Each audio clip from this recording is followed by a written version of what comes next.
Something we all can relate to is being born. It must have been a traumatic experience because most of us came into the world crying, when laughter is an emotion too, right? When was the last time you seen a baby laughing fresh out of the womb? I think it would be quite humorous to witness, and I would love to see it. Maybe you were bullied, survived a disaster, were sexually, verbally, or emotionally abused. All of these incidents are traumatizing, and not addressing trauma can do several things. It can create difficulty to succeed in school. It can hinder work productivity. It can be damaging to relationships with oneself and others. It also increases violence while shortening lifespans. I've experienced trauma firsthand, and I somehow remain optimistic about the future. Born and raised mostly in Inglewood, on the south side of Chicago, a community notoriously known for its crime, drugs, alcohol, and sexual abuse. I had a courtside view of drive-by shootings, gang violence, poverty, and more. Trauma could have made my life lens a little blurry, but it paved a way for limitless possibilities.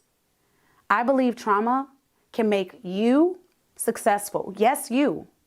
We hear about the devastating effects of trauma, PTSD, and its negative impact. I'm here to reveal the success of trauma by presenting a new form of PTSD, a post-traumatic success do-over, where you can clear your mental runways and prepare for takeoff with clearer skies in your life.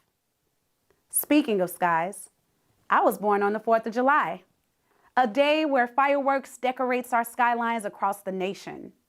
It can also be a day where many are traumatized by the sounds reminiscent of gunshots and bombs on battlegrounds.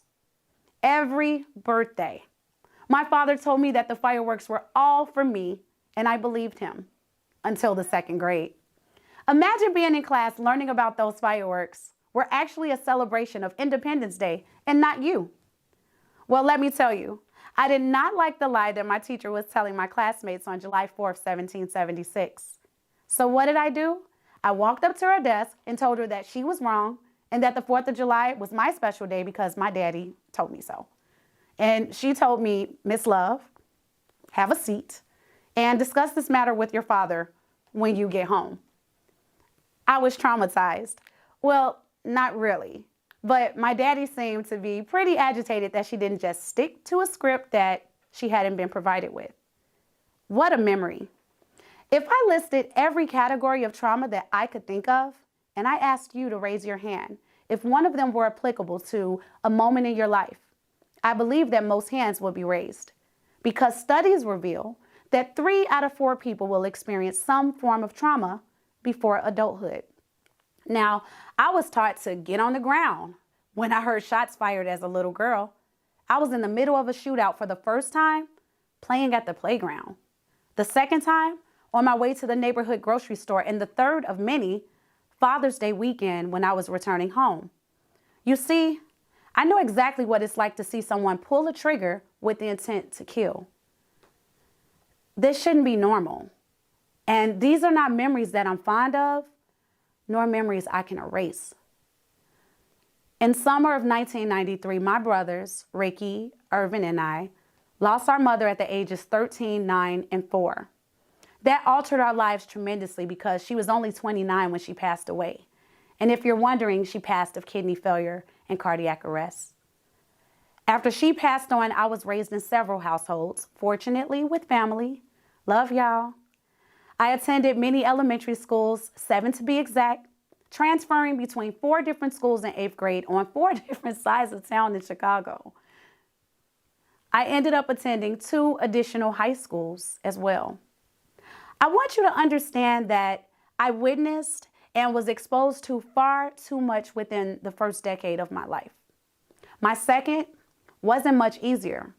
Every few months, I would read headlines in the local news highlighting someone I loved dearly or knew personally, and it wasn't for good accolades, but because they were murdered.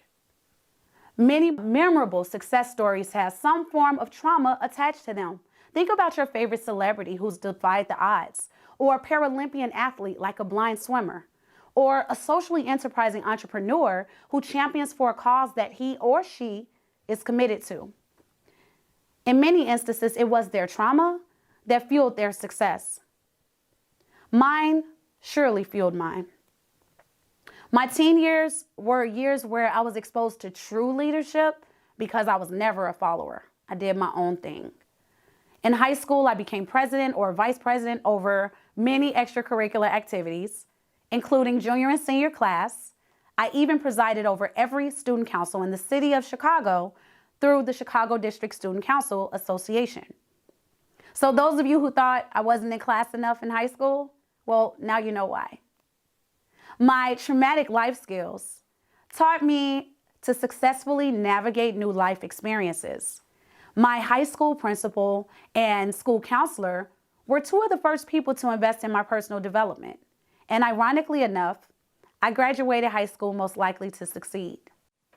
These experiences led me to creating my achievement lifestyle brand called Success Junkie, where I help people turn their traumas into success stories that inspires them and others to persevere. My college years were something special, let me tell you.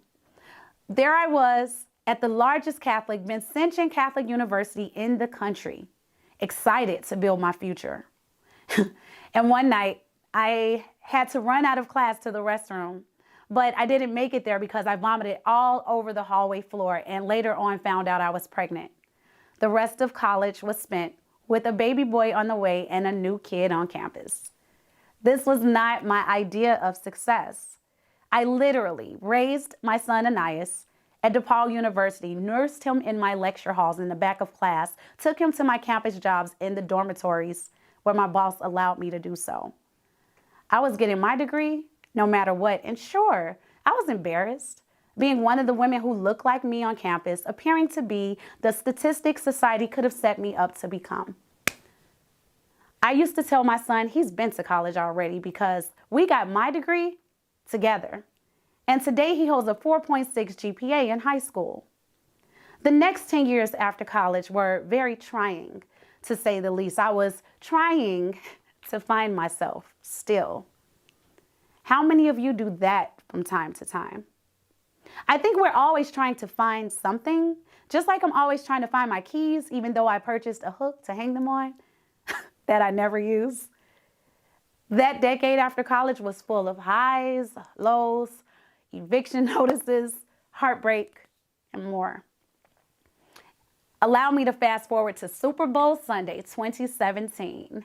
I had just completed speaking at a big event and celebrating at an after party while watching Tom Brady lead an epic comeback in overtime against the Falcons.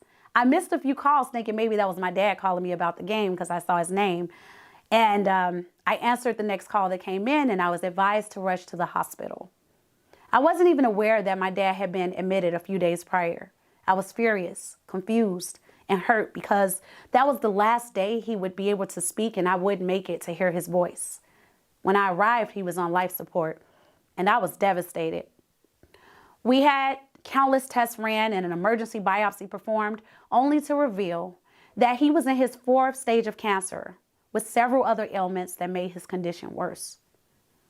3 days later, on February 8th, 2017, it was on me to decide that my father would never breathe again. That was one of the most of many traumatic days of my entire life. Now, remember what my dad told me about the 4th of July? Well, about a month prior, he was in the hospital and he told me a story about when he was 10 years old. And at this point, I've been his daughter for 32 years and he's never shared this story with me about him going to the carnival or amusement park on the 3rd or 4th of July. I don't remember the exact date. But what I do know is he found money on a ride.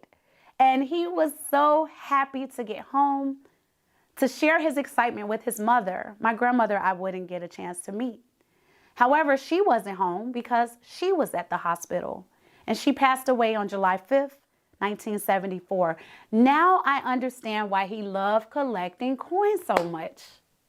I learned the reason that he told me I was so special on July 4th because he himself was traumatized every Independence Day until I was born 10 years later. He called me his new beginning, and that's what we're here to discuss today, new beginnings. Because trauma is the response to a deeply distressing or disturbing event that overwhelms an individual's ability to cope, causing feelings of helplessness while diminishing sense of self. Post means past tense or after the fact. Traumatic is anything that's emotionally disturbing, and success is the accomplishment of aim or purpose. And a do-over is the opportunity to create something new. A post-traumatic success do-over requires you to face that trauma head on. Because when trauma is properly addressed, it can create less difficulty to succeed in school. It can boost productivity in the workplace and in business. It can foster healthier relationships while decreasing violence and lengthening lifespans. Today is your day to remove your mental glass ceiling and begin where everyone sees their challenges as the end, so you can become a champion. I like to diagnose you today with PTSD, where you can grant yourself permission to succeed without self-sabotage. In hindsight of 2020, I have a vision for you for years to come, where you can re-engineer your mindset and press the reset button, only to realize that the sky is not the limit, but where you start. The next time that you think of PTSD, I need you to think differently. PTSD, not post-traumatic stress disorder, but maybe you just need a post-traumatic success do-over. Thank you.